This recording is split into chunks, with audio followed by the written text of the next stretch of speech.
তোমারই যেন ভালোবাসিয়াছি শতরূপে শতবার, জনমে জনমে যুগে যুগে অনিবার।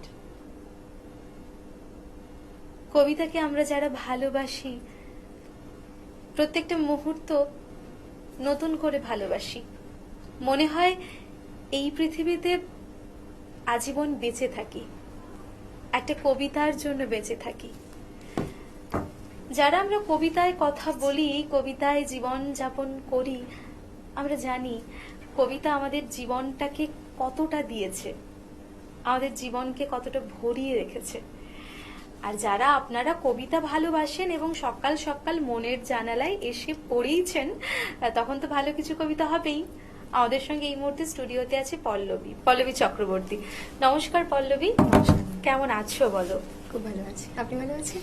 আমি ভালো আছি। আর দেখো, ওই যে কবিতা তো আমরা ভালোবাসি, কবিতায় কথা বলি, কবিতায় আমরা লক্ষ বছর বাঁচতে চাই।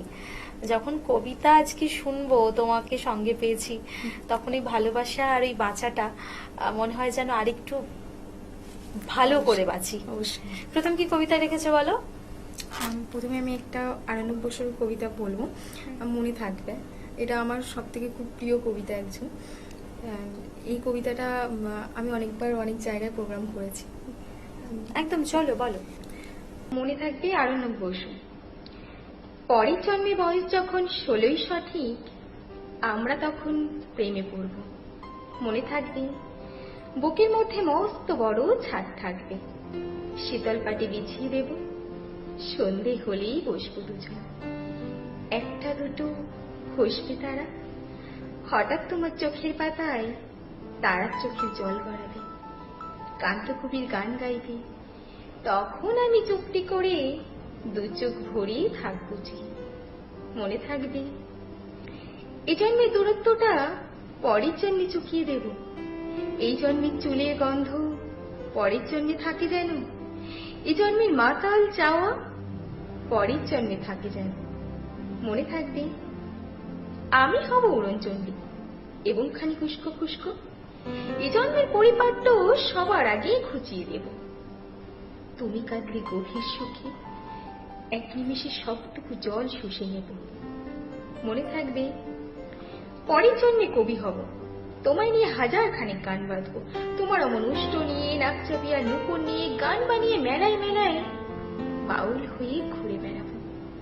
মনে থাকবে আর যা কিছু হই বা না হই, পরের জন্মে তিতাস হব, দোলমঞ্চের আবির হব, শিউলিতলা দুব্ব হব, শরৎকালের আকাশ দেখার অনন্ত নীল সকাল হব। এসব কিছু হই বা না হই, তোমার প্রথম পুরুষ হব। মনে থাকবে পরের জন্মে তুমিও হবে নীল পাহাড়ের পাগলা ছোড়া, গায়ের পোশাক ছুঁড়ে ফেলে তিক্ত আমার অবগাহন, সারা শরীর ভরে তোমার হীরক চূর্ণ ভালোবাসা, তোমার জলধারা আমার অহংকারকে ছিনিয়ে নিল। আমার অনেক কথা ছিল, এ জন্মে তো যায় না বলা, বুকে অনেক শব্দ ছিল, সাজিয়ে গুছিয়ে তবুও ঠিক কাব্য করে বলা গেল না। এ জন্ম তো কেটেই গেল অসম্ভবের অসঙ্গতে, পরের জন্মে মানুষ হব, তোমার ভালোবাসা পেলে মানুষ হব, মিলিয়ে নিও। পরের জন্মে তোমায় নিয়ে বলতে ভীষণ লজ্জা করছে, ভীষণ ভীষণ লজ্জা করছে। পরের জন্মে তোমায় নিয়ে। মনে থাকবে। অপূর্ব কবিতা বলো। আমাদের যারা আমরা কবিতা ভালোবাসি, কিছু কবিতা আমাদের মনটাকে একেবারে নাড়িয়ে দিয়ে চলে যায়। একদম মনে হয় রূপকথার মতো একটা কবিতা, তার মধ্যেও কিন্তু কষ্ট আছে, দুঃখ আছে, যন্ত্রণা আছে, কিন্তু একটা অপূর্ব কবিতা। কবিতা তো এমনই হয় বলো। হ্যাঁ, এরপর কি শোনাচ্ছ বলো? রবীন্দ্রনাথ ঠাকুরের একটা কবিতা সাধারণ মেয়ে। এই কবিতাটাও খুব সুন্দর, মানে একজন সাধারণ মেয়েকে কিভাবে তার স্বপ্নে অসাধারণ করে চলো। আমি অন্তপুরের মেয়ে, চিনবে না আমাকে, তোমার শেষ গল্পের বইটি পড়েছি শরৎবাবু, বাসি ফুলের মালা। তোমার নায়িকা এলোকেশী মরণ দশা ধরেছিল 35 বছর বয়সে, 25 বছর বয়সের সঙ্গে ছিল তার রেষারেষি। দেখলেন তুমি মহাদশাই বটে, জিতিয়ে দিলে তাকে। নিজের কথা বলি, বয়স আমার অল্প, একজনের মন ছুঁয়েছিল আমার এই কাঁচা বয়সের মায়ায়, তাই তিনি পুলক লাগলো আমার দেহে। ভুলে গিয়েছিলাম অত্যন্ত সাধারণ মেয়ে আমি। আমার মতো এমন আছে হাজার হাজার মেয়ে, অল্প বয়সের মন্ত্র তাদের যৌবনে। তোমাকে দোহাই দিই, একটি সাধারণ মেয়ের গল্প লেখো তুমি। বড় দুঃখ তারও স্বভাবের গভীরে অসাধারণ যদি কিছু তলিয়ে থাকে কোথাও, কেমন করে প্রমাণ করবে সে? এমন কজন মেলে যারা তা ধরতে পারে? কাঁচা বয়সের জাদু লাগে ওদের চোখে, মন যায় না সত্যের খোঁজে আমরা বেঁকিয়ে যাই মরিচিকার দামে। কথাটা কেন উঠল তা বলি। মনে করো তার নাম নরেশ। সে বলেছিল কেউ তার চোখে পড়েনি আমার মতো। এত বড় কথাটা বিশ্বাস করব যে সাহস হয় না, না করবো যে এমন জোর কই। একদিন সে গেল বিলেতে, চিঠিপত্র পাই কখনো বা। মনে মনে ভাবি রাম রাম, এত মেয়েও আছে সে দেশে, এত তাদের ঠেলাঠেলি ভিড়, আর তারা কি সবাই অসামান্য? এত বুদ্ধি, এত উজ্জ্বলতা, আর তারা সবাইকে আবিষ্কার করেছে এক নরেশ সেনকে। স্বদেশী যার পরিচয় ছিল 10-এর মধ্যে। গেল মিলে চিঠিতে লিখছে, লিজির সঙ্গে গিয়েছিল সমুদ্রে নাইতে, বাংলা কবির কবিতা কলাইন দিয়েছে তুলে। সেই যেখানে উর্বশী উঠেছে সমুদ্র থেকে, তারপরে বালির পরে বসলো পাশাপাশি, সামনে দুলছে নীল সমুদ্রের ঢেউ, আকাশে ছড়ানো নির্মল সূর্যলোক। লিজি তাকে খুব আস্তে আস্তে বললি, এই সেদিন তুমি এসেছ, দুদিন পরেই যাবে চলে। ঝিনুকের দুটি খোলা, মাঝখানটুকু ভরা থাকে একটি নিরেট অশ্রুবিন্দু দিয়ে, দুর্লভ, মূল্যহীন। কথা বলবার কি অসামান্য ভঙ্গি। সে সঙ্গে নরেশ লিখছি, কথাগুলি যদি বানানো হয় দোষ কি, কিন্তু চমৎকার। হিরে বসানো সোনার ফুল কি সত্য? তবু কি সত্য নয়? বুঝতেই পারছো, একটা তুলনার সংকেত ও চিঠিতে একটি অদৃশ্য কাটার মতো আমার বুকের কাছে বিধিয়ে দিয়ে জানায় আমি অত্যন্ত সাধারণ মেয়ে। মূল্যবানকে পুরো মূল্য চুকিয়ে দিয়ে এমন ধন নেই আমার হাতে। ওগো, না হয় তাই হলো, না হয় দিনই রইলেন চিরজীবন। পাই পড়ি তোমার একটা গল্প লেখো তুমি শরৎবাবু, নিতান্ত সাধারণ মেয়ের গল্প, যে দুর্ভাগিনীকে দূর থেকে পাল্লা দিতে হয় অত্যন্ত 5-7 জন অসামান্যর সঙ্গে, অর্থাৎ শক্ত রথিনীর মার। বুঝে নিয়েছে আমার কপাল ভেঙেছে, হার হয়েছে আমার। কিন্তু তুমি যার কথা লিখবে তাকে জিতিয়ে দিও আমার হয়ে। পড়তে পড়তে বুক যেন ওঠে ফুলে, ফুল চন্দনপুর তোমার কলমের মুখে। তাকে নাম দিও মালতী, ওই নামটা আমার। ধরা পড়বার ভয় নেই, এমন অনেক মালতী আছে বাংলাদেশে। তারা সবাই সামান্য মেয়ে, তারা ফরাসি জার্মান জানে না, কাঁদতে জানে। কি করে জিতিয়ে দেবে? উচ্চ তোমার মন, তোমার লেখনী মহিষী। তুমি হয়তো ওকে নিয়ে যাবে ত্যাগের পথে, দুঃখের চরমে শকুন্তলার মতো। দয়া করো আমাকে, নেমে এসো আমার সমতলে। বিছানায় শুয়ে শুয়ে রাত্রির অন্ধকারে দেবতার কাছে যে অসম্ভব বর মাগি, সে বর আমি পাবো না, কিন্তু পাই যেন তোমার নায়িকা। রাখো না কোনো নরেশকে 7 বছর লন্ডনে, বারে বারে ফেল করুক তার পরীক্ষায়। আলোতে থাক আপন উপশিকা মন্ডলীতে। ইতিমধ্যে মালতী পাশ করুক এনে কলকাতা বিশ্ববিদ্যালয়ে, গণিতে হোক প্রথম তোমার কলমের এক কাচুরি। কিন্তু ওইখানেই যদি থামো, তোমার সাহিত্য সম্রাট নামে পড়বে কলঙ্ক। আমার দশা যাই হোক, খাটো করো না তোমার কল্পনা। তুমি কিন্তু কৃপণ নও বিধাতার মতো। মেয়েটাকে দাও পাঠিয়ে ইউরোপে, যেখানে যারা জ্ঞানী, যারা বিদ্বান, যারা বীর, যারা কবি, যারা শিল্পী, যারা রাজা, দল বেঁধে আসুক ওর চারদিকে। জ্যোতিবিদের মতো আবিষ্কার করুক ওকে, শুধু বিদুষী বলে নয়, নারী বলে। ওর মধ্যে যে বিশ্বজয়ী জাদু আছে, ধরা পড়ুক তার রহস্য মোড়ের দেশে নয়, যে দেশে আছে সমাজদার, আছে দরদি, আছে ইংরেজ, জার্মান, ফরাসি। মালতী সম্মানের জন্য সভা ডাকা হোক না, বড় বড় নামজাদার সভা। মনে করা যাক সেখানে বর্ষণ হচ্ছে মুষলধারে চাটুবাক্য, মাঝখান দিয়ে চলছে অবহেলায়, ঢেউয়ের উপর দিয়ে যেন পালির নৌকা। ওর চোখ দেখে ওর কাজ কোড়া পড়ছে কানাকানি। সবাই বলছে ভারতবর্ষের সজল মেঘ আর উজ্জ্বল রৌদ্র মিলেছে ওর মোহিনী দৃষ্টিতে। এইখানে জনান্তিকে বলে রাখি, সৃষ্টিকর্তার প্রাসাদ সত্যি আছে আমার চোখে, বলতেই হলো নিজের মুখে। এখনো কোনো ইউরোপীয় রসজ্ঞের সাক্ষাৎ ঘটেনি আমার কপালে। নরেশ এসে দাঁড়াক সেই কোণে, আর তার সেই অসামান্য মেয়ের দল, আর তারপরে আমার নোটিশ একটি মুড়লো, স্বপ্ন আমার ফুরলো। হায়রে অসামান্য মেয়ে, হায়রে বিশ্বাস শক্তির অপব্যয়।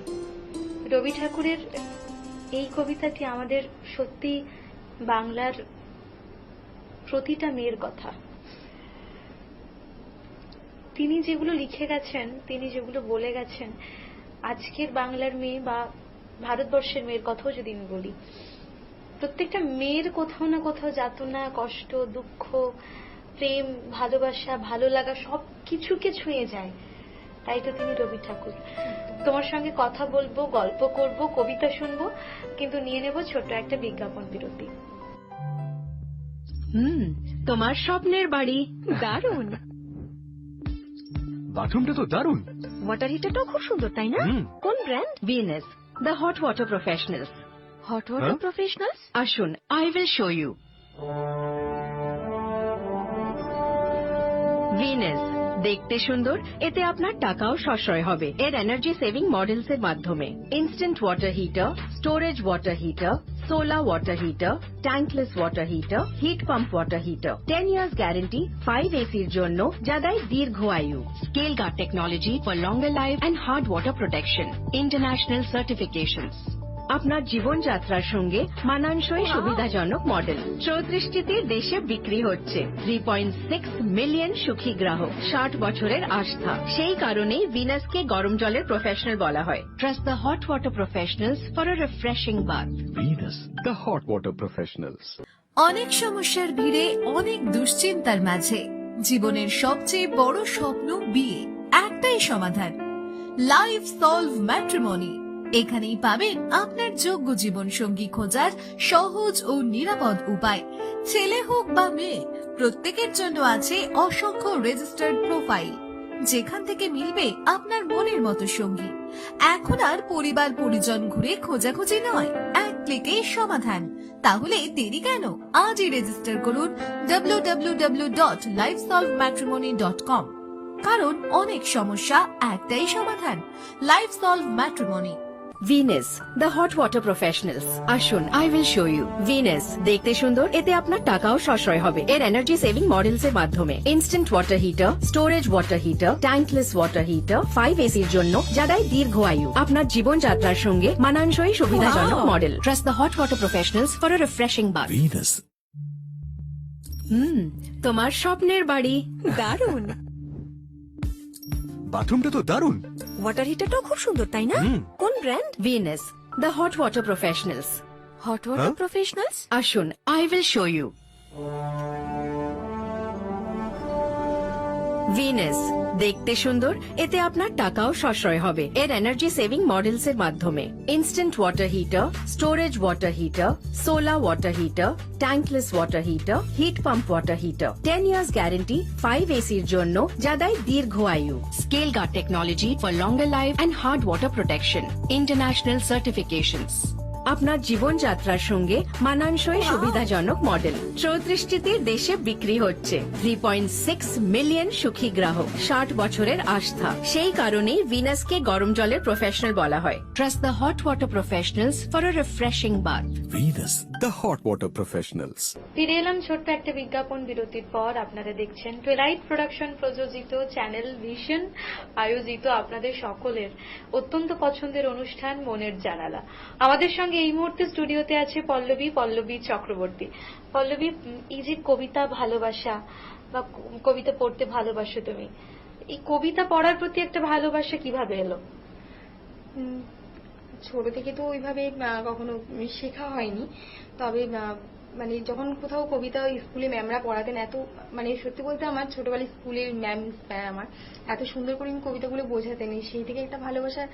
কবিতা পড়তে শুনতে আমার দুটোই খুবই ভালো লাগে, খুব ভালো লাগে, সেখান থেকেই একটা। তো এরপর কি শোনাচ্ছ বলো, চলো শুনে নি। এরপরে একটা কবিতা হচ্ছে অমলকান্তি, নীরেন্দ্রনাথ চক্রবর্তী। অমলকান্তি আমার বন্ধু, স্কুলে আমরা একসঙ্গে পড়তাম। রোজ দেরি করে ক্লাসে আসতো, পড়া পারত না, শব্দরূপ জিজ্ঞেস করলে এমন অবাক হয়ে জানলার দিকে তাকিয়ে থাকতো যে দেখে ভারী কষ্ট হতো আমাদের। আমরা কেউ মাস্টার হতে চেয়েছিলাম, কেউ ডাক্তার, কেউ উকিল। অমলকান্তি সেসব কিছু হতে চায়নি, সে রোদ্দুর হতে চেয়েছিল। ক্ষান্ত বর্ষণ, কাকডাকা বিকেলের সেই লাজুক রোদ্দুর, জাম আর জামরুলের পাতায় যা নাকি অল্প একটু হাসির মতন লেগে থাকে। আমরা কেউ মাস্টার হয়েছি, কেউ ডাক্তার, কেউ উকিল। অমলকান্তি রোদ্দুর হতে পারেনি। সে এখন অন্ধকার একটা ছাপাখানায় কাজ করে। মাঝে মধ্যে আমার সঙ্গে দেখা করতে আসে, চা খাই, এটা ওটা গল্প করে, তারপর বলে উঠি তাহলে। আমি ওকে দরজা পর্যন্ত এগিয়ে দিয়ে আসি। আমাদের মধ্যে এখন যে মাস্টারি করে অনায়াসে সে ডাক্তার হতে পারত। যে ডাক্তার হতে চেয়েছিল, উকিল হলে তার এমন কিছু ক্ষতি হতো না। অথচ সকলেরই ইচ্ছে পূরণ হলো এক অমলকান্তি ছাড়া। অমলকান্তি রোদ্দুর হতে পারেনি। সেই অমলকান্তি রোদ্দুরের কথা ভাবতে ভাবতে ভাবতে ভাবতে যে একদিন রোদ্দুর হতে চেয়েছিল। অমলকান্তির এই কবিতাটা আমাদের প্রত্যেকের একটা ভীষণ ভালো লাগার কবিতা। কবিতাটা পড়লে যেমন দুঃখ লাগে, আবার একটা অদ্ভুত রকমের একটা কোথাও না কোথাও গিয়ে আমার মনে হয় একটা অদ্ভুত ম্যাচুরিটি আছে। প্রত্যেকের কাছে একটা মেসেজ। সত্যি ভীষণ সুন্দর একটা কবিতা, খুব ভালো বলেছো। এরপর কি রেখেছো বলো? আমি সেই মেয়ে, শুভ দাশগুপ্ত। আমি সেই মেয়ে, বাসে, ট্রেনে, রাস্তায় আপনি যাকে রোজ দেখেন, যার শাড়ি, কপালে টিপ, কানের দুল আর পায়ের গোড়ালি আপনি রোজ দেখেন। আর আরো অনেক কিছু দেখতে পাবার স্বপ্ন দেখেন, স্বপ্নে যাকে ইচ্ছে মতন দেখেন। আমি সেই মেয়ে, বিহারের প্রত্যন্ত গ্রামে দিনের আলোয় যে ছায়া মারানো আপনার ধর্মে নিষিদ্ধ, আর রাতের গভীরে যাকে বস্তি থেকে তুলে আনতে পাইপ বরন্দাজ পাঠান আপনি, আর সুসজ্জিত বিছানায় যার জন্য অপেক্ষায় অধীন হয় আপনার রাজকীয় লামপট্ট। আমি সেই মেয়ে। আমি সেই মেয়ে, আসামি চা বাগানে ঝুপড়ি কামিন বস্তি থেকে যাকে আপনি নিয়ে যেতে চান সাহেবী বাংলোয় মধ্যরাতে। ফায়ার প্লেসে ঝলসে ওঠা আলো এই মরির চোখে দেখতে চান যার অনাবৃত শরীর। আমি সেই মেয়ে। রাজস্থানী শুকনো উঠোন থেকে বিপাশার জল আনতে যাকে আপনি পাঠিয়ে দিন 10 মাইল দূরে সরকারি ইদারায়, আর 20 মাইল হেঁটে কান্ত বিধ্বস্ত যে রমণী খরা কাকে ঘরে ফিরলেই বসিয়ে দিন চুলার আগুনের সামনে আপনার রুটি বানাতে। আমি সেই মেয়ে। আমি সেই মেয়ে যাকে আপনি নিয়ে মগ্ন হতে চান গঙ্গার ধারে কিংবা ভিক্টোরিয়ার সবুজে কিংবা সিনেমা হলে নীল অন্ধকারে, যার চোখে আপনি এঁকে দিতে চান ঝুটে স্বপ্নের কাজল আর ফুরিয়ে যাওয়া সিগারেটের প্যাকেটের মতো যাকে পথের পাশে ছুঁড়ে ফেলে আপনার ফুল সাজানো গাড়ি শুভ বিবাহ সুসম্পন্ন করতে ছুটে যায় শহরের পথে। কোণে দেখা আলোর গধূলিতে একা দাঁড়িয়ে থাকা আমি সেই মেয়ে। আমি সেই মেয়ে, এমনকি দেবতারাও যাকে ক্ষমা করে না। অহংকার শক্তির দম্ভে যার গর্ভে রেখে যান কুমারীর অপমান, আর চোখের জলে কুন্তী হয়ে নদীর জলে বিসর্জন দিতে হয় কর্ণকে আত্মযোগে। আমি সেই মেয়ে। সংসারের অসময়ে আমি ভরসা। আমার ছাত্র পড়ানো টাকায় মায়ের ওষুধ কেনা হয়, আমার বাড়তি রোজগারে ভাইয়ের বই কেনা হয়। আমার সমস্ত শরীর প্রবল বৃষ্টিতে ভিজতে থাকে।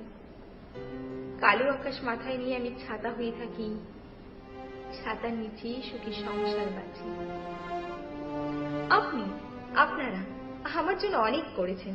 সাহিত্যে, কাব্যে, শাস্ত্রে, লোকাচারে আমাকে মা বলে পুজো করেছেন, প্রকৃতি বলে আদিক্ষেতাও করেছেন, আর শহরগঞ্জের কানাগলিতে ছোটে রং মাখিয়ে কুপি হাতে দাঁড় করিয়েও দিয়েছেন। হ্যাঁ, আমি সেই মেয়ে। একদিন হয়তো একদিন, হয়তো অন্য কোনো একদিন আমার সমস্ত মিথ্যে পোশাক ছুঁড়ে ফেলে দিয়ে আমি হয়ে উঠব সেই অসামান্য। খোলা চুল মেঘের মতো ঢাকবে আমার খোলা পিঠ, দু চোখে জ্বলবে ভীষণ আগুন, কপালে ঠিকরে বেরোবে ভয়ঙ্কর তেজল রশ্মি, হাতে ঝলসে উঠবে সেই খড়গ, দুপায়ের নুপুরে বেজে উঠবে রণদন্দুভি, নৃশংস অট্টহাসিতে ভরে উঠবে আকাশ। দেবতারাও আতঙ্কে স্তব্ধ হয়ে বলতে থাকবেন, মহামেঘ প্রভাং ঘোরং মুক্ত কেশিং চতুর্ভুজাং কালিকাং দক্ষিণাং মুন্ডমালা বিভূষিতাং। বিভৎস দাবানলের মতো আমি এগোতে থাকব, আর আমার এগিয়ে যাবার পথের দুপাশে মুন্ডহীন অসংখ্য দেহ ছটফট করতে থাকবে। সভ্যতার দেহ, প্রগতির দেহ, উন্নতির দেহ, সমাজের দেহ। হয়তো আমি সেই মেয়ে, হয়তো বা। আমিই সেই মেয়ে, শুভ দাশগুপ্তের কবিতা। এত ভালো একটা কবিতা, যতবার শুনি ততবার মনে হয় যে এই কবিতাটা শুনতে থাকি। এই কবিতাটা এই সময় ভীষণভাবে প্রাসঙ্গিক। আমার তো খুব ভালো লাগে এই কবিতাটা শুনতে। যেতে যেতে কি শোনাচ্ছ বলো পল্লবী? যেতে যেতে হচ্ছে সেই গল্পটা পূর্ণেন্দু পত্রী। একদম চলো, পূর্ণেন্দু পত্রীর লেখা সেই গল্পটা শুনবো আমরা। আমার সেই গল্পটা এখনো শেষ হয়নি। শোনো, পাহাড়টা আগেই বলেছি ভালোবেসেছিল মেঘকে, আর মেঘ কিভাবে শুকনো খটখটে পাহাড়টাকে বানিয়ে তুলেছিল 26 বছরের ছোকরা, সে তো আগেই শুনেছ। সেদিন ছিল পাহাড়টার জন্মদিন। পাহাড় মেঘকে বললি, আজ তুমি লাল শাড়ি পরে আসবে। মেঘ পাহাড়কে বললি, আজ তোমাকে স্নান করিয়ে দেব চন্দন জলে। ভালোবাসলে নারীরা হয়ে যায় নরম নদী, আর পুরুষরা জ্বলন্ত কাঠ। সেইভাবেই মেঘ ছিল পাহাড়ের আলিঙ্গনের আগুনে, পাহাড় ছিল মেঘের ঢেউ জলে। হঠাৎ আকাশ জুড়ে বেজে উঠল ঝড়ের জগঝম্প। ঝাঁকড়া চুল উড়িয়ে ছিনতাইয়ের ভঙ্গিতে ছুটে এলো একটা খাওয়া। মেঘের আঁচল টেনে মেরে বলল, ওর ছুরি, তোর বিয়ে। এখনো শেষ হয়নি গল্পটা। বজ্রের সঙ্গে মেঘের বিয়েটা হয়ে গেল ঠিকই, কিন্তু পাহাড়কে সে কোনোদিনই ভুলতে পারল না। বিশ্বাস না হয়তো চিরে দেখতে পারো পাহাড়টার হাড় পাঁজর, ভিতরে থই থই করছি শত ঝর্ণার জল। নমস্কার। অপূর্ব লাগলো সমস্ত কবিতা তোমার থেকে। অনেকগুলো ভালো ভালো কবিতা শুনলাম, এবং বাঙালির যারা কবিতা ভালোবাসেন, যে সমস্ত বাঙালিরা কবিতা ভালোবাসেন, তাদের তো এই কবিতাগুলো ভালো লাগবেই লাগবে। খুব ভালো সময় কাটলো, খুব ভালো মনের জানালা আমরা কাটালাম। একটা সুন্দর সকাল। সেই সঙ্গে আমাদের বন্ধুরা আপনারাও ভালো থাকুন, সুস্থ থাকুন। পল্লবী, তুমিও ভালো থেকো। ধন্যবাদ।